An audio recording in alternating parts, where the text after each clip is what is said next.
Hello everyone, कैसे हैं आप सब। आई होप सब अच्छे होंगे और बहुत लोग पढ़ाई में लगे होंगे। बहुत सारे एग्ज़ाम्स अभी अभी हुए हैं और उनके रिजल्ट्स भी आ चुके हैं और एक आध दो ऐसे एग्ज़ाम्स भी हैं जिनके रिजल्ट्स अभी तक नहीं आए हैं, बट कुछ दिनों में उनके भी रिजल्ट्स आ जाएंगे या फिर इंटरव्यू ही बाकी होगा। तो ऑलमोस्ट जो हमारे लास्ट सीज़न के एग्ज़ाम्स थे वो अब ख़त्म हो चुके हैं और नए सीज़न के बैंक एग्ज़ाम्स अब आने वाले हैं। बहुत लोगों का सिलेक्शन हो गया होगा, बहुत लोगों का सिलेक्शन नहीं भी हुआ होगा और हम आगे फिर देंगे। बहुत लोग ऐसे भी होंगे जो हिम्मत हार के बैठ गए होंगे और उनको लग रहा होगा कि अब तो एग्ज़ाम नहीं देना है। But let me suggest you all कि please go for the next attempt अगर आपके पास अटेम्प्ट बाकी है, क्योंकि अगर प्रिपरेशन है अच्छे से तो एग्ज़ाम आपका निकल जाएगा। अगर इस साल नहीं निकला तो अगले साल ज़रूर निकल जाएगा। तो इसलिए हिम्मत मत हारिए, एग्ज़ाम में लगे रहिए, चाहे लास्ट अटेम्प्ट भी हो तो भी इसको दीजिए, खूब मन लगा कर दीजिए, ये एग्ज़ाम्स हो जाएंगे। तो अब जो नेक्स्ट सीजन के एग्जाम्स आने वाले हैं, बेसिकली IBPS PO और SBI PO, मैंने उससे रिलेटेड सोचा कि एक वीडियो शेयर करूं जहां पे मैं आपको डिटेल वे में बताऊं कि कैसे SBI PO की प्रिपरेशन आपको करनी है। As you all know, I have cleared IBPS PO and SBI PO in my very first attempt। और ऐसा नहीं है कि फर्स्ट अटेम्प्ट में क्लियर नहीं किया जा सकता या फिर बहुत ज़्यादा डिफिकल्ट एग्जामिनेशन है, आउट ऑफ रीच एग्जामिनेशन है, बिल्कुल नहीं। ये ऐसे एग्जामिनेशन हैं कि जिनको पढ़ा जाएगा प्रॉपरली तो निकल भी जाएगा। बहुत सारे ऐसे लोग होते हैं जिनका मेंस क्लियर हो जाएगा बट इंटरव्यू तक वो पहुंचते पहुंचते इंटरव्यू से वो बाहर निकल जाते हैं। बहुत सारे ऐसे लोग भी होंगे कि फर्स्ट स्टेज में ही बाहर निकल गए होंगे। तो क्या प्रॉब्लम्स रही होंगी, क्या चीज़ें ऐसी हैं जो हमें एक्चुअल में प्रिपरेशन पूरी तरीके से करना चाहिए, वो मैं आपको इस वीडियो में बताऊंगी। एक और मैं बात यहाँ पे बोलना चाहूँगी कि देखिए, जो टाइम बीत चुका है उसके बारे में सोचकर अब समय वेस्ट मत करिए। जो भी टाइम अब से है उसको यूटिलाइज करिए। अगर हम देखें तो SBI PO प्रीलिम्स का एग्जाम ऑलमोस्ट 6 मंथ्स के बाद ही होगा, अगर होना होगा तो तुम्हारे पास इनफ टाइम है सारे सेक्शन की प्रॉपरली बेसिक से प्रिपरेशन करने की। और जिनकी प्रिपरेशन ऑलरेडी है उनके लिए तो बहुत अच्छी अपॉर्चुनिटी है कि अभी से ही लग जाइए और आगे कैसे तैयारी करनी है वो समझने की। मैंने सोचा कि मुझे एक ऐसा रोड मैप लाना चाहिए कि मैंने खुद कैसे SBI PO प्रीलिम्स की तैयारी की और इसको फर्स्ट अटेम्प्ट में ही क्रैक कर लिया। तो ये वीडियो एक ऐसा वीडियो है जो आपको एक रोड मैप प्रोवाइड करेगा SBI PO एग्जाम को प्रिपेयर करने के लिए। क्या क्या चीज़ें इसमें होती हैं, एलिजिबिलिटी पैटर्न, कौन कौन एलिजिबल है ये देने के लिए, और इसको आप कितने एज तक दे सकते हैं, क्या क्या पैटर्न होता है, कैसा पैटर्न है SBI PO का, कौन कौन से स्टेजेस होते हैं, द मोस्ट इंपॉर्टेंट स्टेजेस, क्या करना चाहिए इस स्टेज के लिए। इस वीडियो में मैं आपको प्रॉपर तरीके से सारा कुछ इंक्लूड करके बताऊंगी। तो इस वीडियो को लास्ट तक देखिएगा और जो भी चीज़ें इंपॉर्टेंट हैं आपको लगे वो सारा कुछ आप नोट डाउन भी करते रहिएगा साथ ही साथ। So now let's come to the complete road map for SBI PO exam. तो अभी से अगर हम देखें तो अप्रॉक्सीमेटली हमारे पास 6 मंथ्स हैं। अगर मिनिमम भी मंथ काउंट करो अभी से नेक्स्ट एग्जामिनेशन का, प्रीलिम्स का, तो हमारे पास 6 महीने अभी हैं। क्योंकि अभी जो लास्ट SBI PO का एग्ज़ाम हुआ है उसके मेंस के रिजल्ट्स अभी नहीं आए हैं, इवन इंटरव्यू भी नहीं हुआ है। तो अगर हम सेफर साइड पे ले तो मिनिमम हमारे पास 6 मंथ हैं। ठीक है, अब बात कर लेते हैं एलिजिबिलिटी की। So what should be the minimum education qualification. तो graduation from any recognised university in India, अगर आपके पास ये है मिनिमम क्वालिफिकेशन, आपका ग्रेजुएशन होना चाहिए, ये है, then you are eligible. Also all those aspirants who are in the last semester of their exam or who are in the last year of their college, they are also eligible to give this exam। लेकिन इसमें ये condition है that you are able to produce your provisional certificates और sometimes original certificates जब आपका document verification होगा तब। ठीक है, talking about the age limit, 21 years to 30 years के लोग एलिजिबल हैं and for the reserve categories थोड़े और साल बढ़ जाते हैं। So basically 21 years to 30 years is important कि आप इस एज ब्रैकेट में हों। टॉकिंग अबाउट द स्टेजेस, कौन कौन से स्टेज होते हैं इस एग्जामिनेशन में, वो भी बहुत इंपॉर्टेंट है। तो स्टेज की अगर हम बात करें तो प्रीलिम्स होता है इसमें, मेंस होता है इसमें और इंटरव्यू होता है। All these are very important. The only thing you need to keep in mind यहाँ पे कि प्रीलिम्स जो होता है इसके मार्क्स आपके, यानी कि फाइनल रिजल्ट्स जो आपका बनता है सिलेक्शन के लिए फाइनली, ये काउंट नहीं किया जाता। This is just qualifying in nature. लेकिन मेंस और इंटरव्यू इन दोनों के मार्क्स आपके काउंट होते हैं फाइनल रिजल्ट में। ठीक है, तो ये याद रखना है कि इसमें सिर्फ कट ऑफ क्रॉस करना है और इसमें हमें पढ़ के अच्छे से मार्क्स भी लाने हैं। And talking about the exam, कि वो ऑनलाइन है ऑफलाइन, तो द कंप्लीट एग्जामिनेशन चाहे प्रीलिम्स हो या मेंस हो वो ऑनलाइन ही होता है। मेंस एग्जामिनेशन आपका 3 आवर एंड 30 मिनट 3.5 घंटे का होगा और आपकी प्रीलिम्स के एग्ज़ाम 1 आवर के होंगे। ठीक है, पैटर्न की अगर हम बात कर लें तो पैटर्न प्रीलिम्स में ये है कि आपका एक इंग्लिश का सेक्शन होगा, आपका एक क्वांट का सेक्शन होगा और एक रीजनिंग का सेक्शन भी होगा।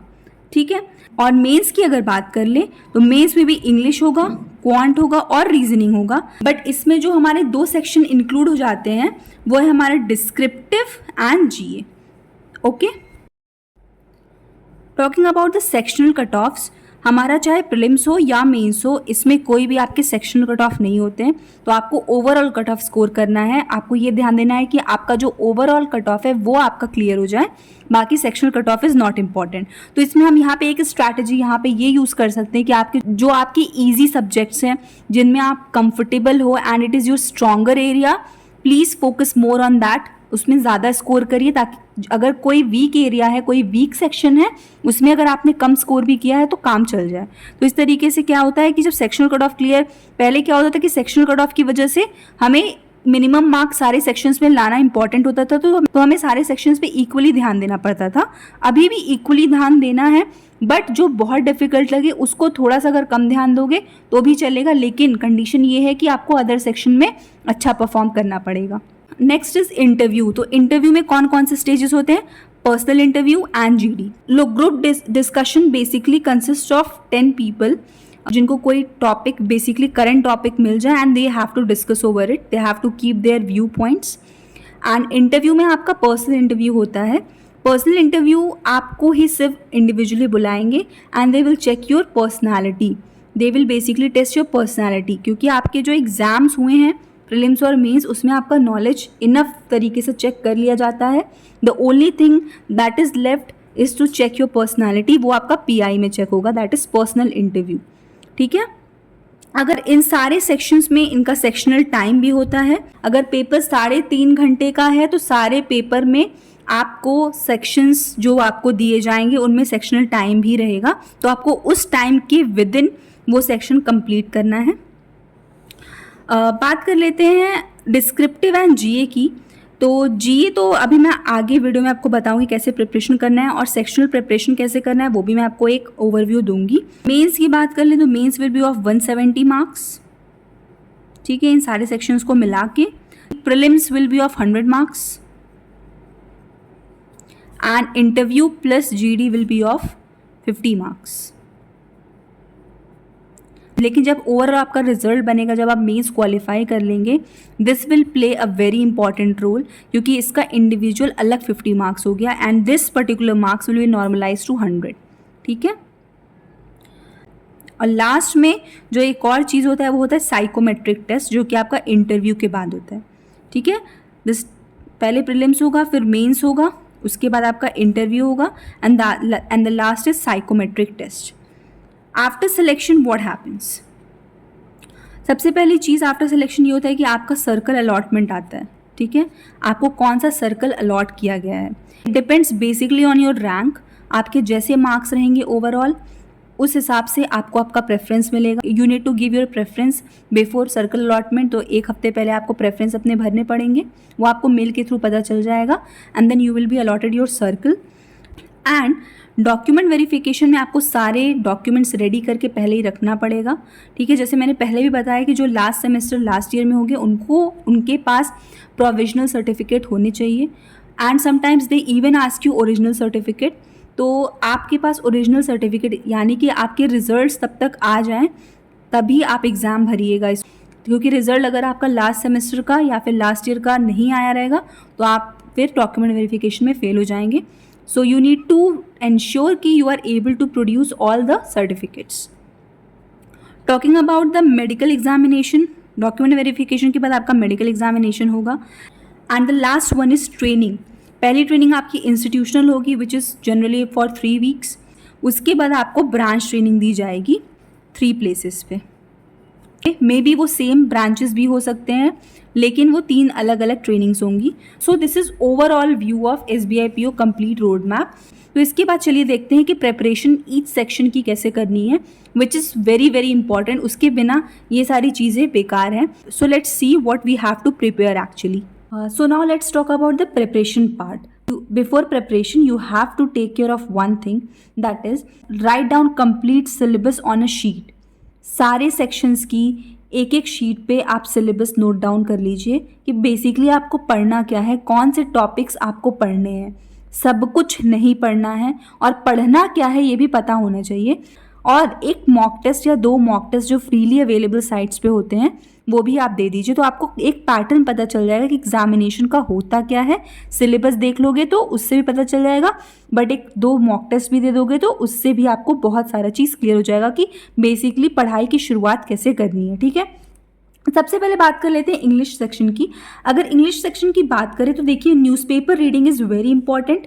ठीक है, why I am saying this, क्योंकि न्यूज़पेपर रीडिंग जो होता है उससे आपके बहुत सारे एरियाज़ कवर हो जाते हैं, चाहे वो जनरल अवेयरनेस हो, चाहे वो इंग्लिश. खुद एक सेक्शन ऐसा है जिसमें न्यूज़पेपर रीडिंग बहुत मेजर रोल प्ले करता है. तो न्यूज़पेपर हर दिन पढ़ना है. देखिए ऑनलाइन भी पढ़ सकते हो, ऑफलाइन भी पढ़ सकते हो, but I will suggest you all कि आप ऑफलाइन पढ़िए. ऑफलाइन पढ़ने से चीज़ें आपके दिमाग में ज़्यादा बेहतर रिटेन करती हैं, ज़्यादा अच्छे से समझ में आता है, और एक आपका जो रीडिंग हैबिट का फ्लो बनता है ऑफलाइन से वो बहुत अच्छा होता है. तो आप रीडिंग कोशिश करिए कि आप ऑफलाइन में पढ़े, but it is not necessary. अगर आप नहीं पढ़ पा रहे हैं ऑफलाइन, ऑनलाइन भी बहुत अच्छी बात है. एडिटोरियल्स पे ज़्यादा ध्यान देना है हमें. ठीक है, प्लस कोई भी आर्टिकल अगर कभी टाइम मिले, फ्री टाइम मिले, तो कोई भी ऑनलाइन आर्टिकल खोल के उसको भी आप पढ़ सकते हैं. साथ ही साथ आपको ग्रामर की प्रैक्टिस कहाँ से करनी है वो भी बहुत इंपॉर्टेंट है. तो जो हम ग्रामर की प्रैक्टिस करेंगे वो हम निमिषा बंसल मैम की यूट्यूब चैनल है, आप वहाँ जाके सारे ग्रामर के कॉन्सेप्ट्स उन्होंने बता रखा है बहुत अच्छे से. आप उस यूट्यूब चैनल को रेफ़र कर सकते हैं. आपके ग्रामर के कॉन्सेप्ट्स आराम से क्लियर हो जाएंगे. बट जिनकी ग्रामर ऑलरेडी अच्छी है, you just have to maintain a habit of reading, that's it. Important books में मैं आपको बोलूँगी कि ये मस्ट करना, word made easy for all the vocabularies, बहुत ज़्यादा अच्छी बुक है. ये आपको पढ़ाती भी है और फिर प्रैक्टिस भी कराती है. तो बहुत सारी सिमिलर वर्ड्स जो होते हैं, जो एग्जाम से बहुत बार डायरेक्टली पूछ लेता है मीनिंग के साथ, वो इससे आ जाती हैं. तो इस बुक को ज़रूर प्रैक्टिस करना. And second book is English by Neetu Singh. इसमें आपके सारे ग्रामेटिकल कॉन्सेप्ट्स होंगे. तो आप चाहे ग्रामर की प्रैक्टिस निमिषा बंसल मैम की यूट्यूब चैनल से कर लीजिए, चाहे नीतू सिंह की बुक लेकर इंग्लिश की आप प्रैक्टिस कर सकते हैं यहाँ से. तो ये हो गया मेरा इंग्लिश की तैयारी हमें कैसे करनी है. आपको डिटेल सेक्शनल स्ट्रैटेजी जो है ना, वो मैंने अपने चैनल के डिस्क्रिप्शन में सारे वीडियोस मैंने डिटेल वाले डाल दिए हैं. वहाँ पे आपको मैंने हर एक सेक्शन का एक एक वीडियो का एक्सप्लेनेशन दिया है कि कैसे पढ़ाई करनी, क्या क्या बेसिकली करना है, स्टार्टिंग में क्या करना है, एंड में क्या करना है. तो आप मेरे डिस्क्रिप्शन में से सेक्शनल वीडियोज़ भी देख सकते हैं. सेकेंड मेरा जो सेक्शन है which is very very important is quant. ठीक है, क्वांट सेक्शन में हम क्या कर सकते हैं कि जो बेसिक्स है पहले वो बहुत क्लियर करना ज़रूरी है. ये मस्ट डू होता है. बेसिक्स के बिना आप आगे एग्जाम में नहीं जा पाएंगे, क्योंकि आप प्रीलिम्स निकाल लेंगे लेकिन मेंस निकालना without basics is not possible. तो आपको बेसिक्स क्लियर करना बहुत ज़्यादा ज़रूरी है. इसके लिए मैं आपको बोलूँगी कि यूट्यूब चैनल पे ज़्यादा ध्यान दो, क्योंकि यूट्यूब पे जो सोर्सेस अब अवेलेबल है ना, उससे आपका कंप्लीट प्रिपरेशन हो सकता है. So no need to go behind several books in the market, rely heavily on YouTube. YouTube पे कौशिक मोहंती सर की वीडियोस हैं जो सारे कॉन्सेप्ट्स को 1 बाय 1 मैंने पहले ही बोला आपसे कि आप सिलेबस निकाल लो, एक एक कॉन्सेप्ट को सर्च करो उनकी वीडियोस में, आपको वो प्लेलिस्ट दिखेगी और सारे सेक्शंस को उन्होंने इतने प्रॉपरली समझाया, सारे टॉपिक्स को. आप वहाँ से जाके अपने बेसिक्स को क्लियर कर सकते हैं. इवन आशीष अरोड़ा सर ने भी बहुत सारे ऐसे सेक्शंस हैं जिनके बारे में प्रॉपरली समझाया, तो आप उनको भी रेफ़र कर सकते हैं. जिससे आप कंफर्टेबल हैं आप उनको रेफ़र करिए. और बहुत सारे ऐसे और भी यूट्यूब पे टीचर्स हैं, अदर चैनल्स जो सारे अच्छे हैं और बहुत अच्छे तरीके से समझा रखा है. तो बेसिकली जिनसे आप कंफर्टेबल हैं आप उनको रेफ़र करिए. सेकंड सोर्स जो है मेरे क्वांट के लिए वो है बुक्स. बुक्स इम्पॉर्टेंट हैं. जिनको यूट्यूब से ज़्यादा मदद नहीं मिल पाएगी, जो ऑनलाइन पढ़ना ज़्यादा पसंद नहीं करते हैं, वो ऑफलाइन भी रेफ़र कर सकते हैं बुक्स को. तो जो इम्पॉर्टेंट बुक्स, मुझे बहुत सारे कमेंट्स ऐसे आते हैं कि मैम बुक्स बताइए, क्योंकि बहुत सारे लोग ऐसे होते हैं, बहुत बच्चे ऐसे होते हैं जिनको बुक से पढ़ने की आदत है, जिनको बुक से प्रैक्टिस करने की आदत है. तो आप अरुण शर्मा की बुक रेफ़र कर सकते हैं, आप अरिहंत की बुक रेफ़र कर सकते हैं, इवन आप क्लास 10th की RS अग्रवाल भी रेफ़र कर सकते हैं अपने बेसिक्स क्लियर करने के लिए और प्रैक्टिस करने के लिए. तो हमारे पास यूट्यूब है ही और मॉक्स भी हैं. अब हमने बेसिक्स अपने सपोज क्लियर कर लिया, अब प्रैक्टिस कैसे करेंगे? प्रैक्टिस के लिए सबसे इंपॉर्टेंट है मॉक्स। मॉक्स में सेक्शनल मॉक्स भी आते हैं, क्विजेस भी आते हैं, फुल लेंथ मॉक भी आता है। सब अगर एक सेक्शन की तैयारी बहुत अच्छे से करनी है तो सेक्शनल मॉक खूब सारा दीजिए। ऐसे बहुत सारे टेस्ट सीरीज आते हैं जो सिर्फ सेक्शनल मॉक्स प्रोवाइड करते हैं, आप सेक्शनल मॉक्स खूब सारा दीजिए। आप क्विजेस दीजिए, जो अड्डा के छोटे छोटे क्विजेस होते हैं सेक्शन वाइज या फिर टॉपिक वाइज, आप वो दीजिए। उससे आपकी स्पीड भी बिल्ड होगी, साथ ही साथ आपका टॉपिक वाइज प्रिपरेशन भी होता रहेगा, ठीक है। और फुल लेंथ मॉक तो हम देंगे ही देंगे। सेकेंड चीज़ जो है प्रैक्टिस करने के लिए वो है यूट्यूब। देखिए आशीष अरोड़ा सर की जो डीआई क्लासेस है ना वो बहुत ज़्यादा अच्छी हैं, तो आप वो डीआई क्लासेस आप जाकर आशीष अरोड़ा सर की देख सकते हैं। उन्होंने समझाया कि बेसिकली डीआईस को कैसे करना है ईजी वे में, वो उन्होंने बहुत अच्छे से समझाया। चाहे वो प्रीलिम्स हो चाहे मेंस, दोनों डीआई क्लासेस उन्होंने कवर किया है, तो आप यहाँ से यूट्यूब से जाके देख सकते हैं। Tricks and shortcuts by many teachers, even Kaushik Mohanty sir और बहुत सारे ऐसे टीचर्स हैं जो क्वांट के टीचर्स हैं, उनके भी ट्रिक शॉर्टकट्स, उनके भी बहुत सारे क्वेश्चंस ऐसे हैं जहाँ जो आप खूब एम्पल ऑफ क्वेश्चंस आप प्रैक्टिस कर सकते हैं। इन टीचर्स के टेलीग्राम चैनल्स भी होते हैं, उन पे ये पीडीएफ भी शेयर करते हैं, वो फ्री पीडीएफ्स होते हैं, आप वो डाउनलोड करके आप वो भी प्रैक्टिस कर सकते हैं, वहाँ से प्रैक्टिस कर सकते हैं। तो सोर्सेज की कमी नहीं है, सोर्सेज बहुत ज़्यादा है। Utilisation is very very important, the way of utilisation is very very important. अब हमें रीजनिंग कैसे पढ़ना है? सेम वे, पहले बेसिक्स को क्लियर करो, ठीक है। फिर नेक्स्ट हमें क्या करना है? Heavily rely on YouTube. Basics को क्लियर करिए कैसे? Heavily rely on YouTube. ये मैं बार बार बोल रही हूँ कि यूट्यूब पे बहुत ज़्यादा रिलाई करो, इसी से बेसिक्स क्लियर होगा आपके रीजनिंग का। Ankush Lamba sir is very very good teacher, Puneet sir भी बहुत अच्छे हैं, सौरभ सर और बहुत सारे ऐसे टीचर्स हैं जो इतने अच्छे से ट्रिक्स को समझाएं इस रीजनिंग में कि आपकी जो आपके कन्फ्यूजन है वो सारे क्लियर हो जाएंगे और आप आराम से एग्जामिनेशन में क्वेश्चंस कर पाओगे। सेक्शंस जब आप दोगे टेक्स्ट टेस्ट उनके, तो आप उनके भी टेस्ट ईजिली कर पाओगे। तो आप अपने बेसिक ट्रिक्स जो होते हैं रीजनिंग के पहले वो क्लियर करिए। सेकंड जो मैं चीज़ बोलना चाहूँगी कि रीजनिंग में सबसे ज़्यादा फोकस हमें किस पे करना है? पजल्स पे, क्योंकि ये बहुत स्कोरिंग होता है, बहुत सारे मार्क्स जो होते हैं वो पजल से ही आते हैं। उसको हमें प्रैक्टिस करना है यूट्यूब से, ठीक है। आप कैसे प्रैक्टिस करना है? एक तो मॉक से प्रैक्टिस करना है, सेक्शनल टेस्ट दो, क्विजेज दो, जैसे मैंने क्वांट के लिए बताया, अड्डा के क्विजेज होते हैं, इवन फ्रीली अवेलेबल बहुत सारे ऐसे आप जो टेस्ट सीरीज लोगे ना उसमें भी आपके बहुत सारे क्विजेज सेक्शनल टेस्ट आपको मिल जाएंगे। यूट्यूब पे भी आप क्वेश्चंस करिए, बहुत ज़्यादा ज़रूरी है इसलिए क्योंकि यूट्यूब पे जितने नंबर ऑफ़ क्वेश्चंस आपको मिलेंगे, वैरायटी ऑफ क्वेश्चंस आपको मिलेंगे, उससे अच्छी प्रैक्टिस कहीं और नहीं मिल पाएगी। लेकिन रिमेंबर, जब आप रीजनिंग की प्रैक्टिस यूट्यूब से करेंगे तो उसको टाइमर लगा के करेंगे, ठीक है। टाइमर के साथ आप रीजनिंग की प्रैक्टिस करोगे। इस तरीके से आप रीजनिंग का तैयारी करोगे। लास्ट आता है हमारा general awareness section. General awareness section भी बहुत इंपॉर्टेंट है। अभी रिसेंटली मैंने एक वीडियो भी अपलोड किया है कि कैसे आपको जीए की प्रिपरेशन करनी है। जैसे मैंने किया, मैंने बिल्कुल वैसे ही बताया है, बहुत हेल्पफुल होता है कई कैंडिडेट्स के लिए, तो आप वो वीडियोस जाकर देख सकते हैं। तो जीए के लिए आपको क्या करना है? एक वीडियो सोर्स और एक पीडीएफ सोर्स आपको रखना पड़ेगा। पर डे आपको जीए की तैयारी करनी है। मेंस के 6 मंथ के पहले के सारे आप करंट अफेयर्स ध्यान से पढ़ने हैं। इस तरीके से आप जीए की प्रिपरेशन करेंगे और प्रैक्टिस पढ़ने के बाद आपको कहाँ से करना है? डेली क्विजेस देकर आप प्रैक्टिस करेंगे। डेली क्विजेस आपको कई सारे ऐप्स पे मिल जाएंगे, तो आप वहाँ से डेली क्विजेस की प्रैक्टिस करिए। मैंने सोर्सेज और इंडिविजुअल प्रिपरेशन सारे सेक्शंस की कैसे करनी है, इनका मैंने इंडिविजुअल वीडियो भी बना रखा है अपने चैनल पे। आप जाके सारे इंडिविजुअल वीडियोस भी देख सकते हैं इन सेक्शंस के। मैंने डिस्क्रिप्शन में भी लिंक दे दिया, आप वहाँ से भी इंडिविजुअल वीडियोस रेफर कर सकते हैं। बहुत लोगों को मेरे वीडियो से हेल्प मिली है। I feel very very proud that I am able to help you all, और आप सबको मेरी वीडियो से मदद मिल रही है, तो आप जाके वहाँ से रेफ़र कर सकते हैं। और ये मेरा ओवरव्यू है कि आपको प्रिपरेशन अब से स्टार्ट कैसे करना है, ठीक है। तो इस तरीके से आप अपनी प्रिपरेशन शुरू करें। डिस्क्रिप्टिव के बारे में मैंने पहले बताया है आपको कि कैसे तैयारी करनी है, उसमें ज़्यादा आपको ध्यान नहीं देना है, इसीलिए क्योंकि आप जब न्यूज़पेपर पढ़ोगे तो आपका मोस्ट ऑफ द चीज़ें कवर हो जाएगा। आप करंट अफेयर्स पढ़ोगे, वहाँ से आपका कवर हो जाएगा। तो डिस्क्रिप्टिव के लिए कुछ अलग से मेहनत नहीं करना है। पहले प्रीलिम्स को क्लियर कर लो, उसके बाद डिस्क्रिप्टिव पे लास्ट 10 से 15 दिन में आप ध्यान दोगे तो भी डिस्क्रिप्टिव हो जाएगा। And last part is interview, which is also not very difficult, doable है। कैसे इंटरव्यू में प्रेजेंट करना है अपने आप को, क्या चीज़ें ध्यान में रखकर इंटरव्यू पैनलिस्ट के सामने बैठना है, वो सारी चीज़ें मैं आपको 1 बाय 1 बताती जाऊंगी जैसे जैसे आपके एग्जाम्स करीब आते रहेंगे।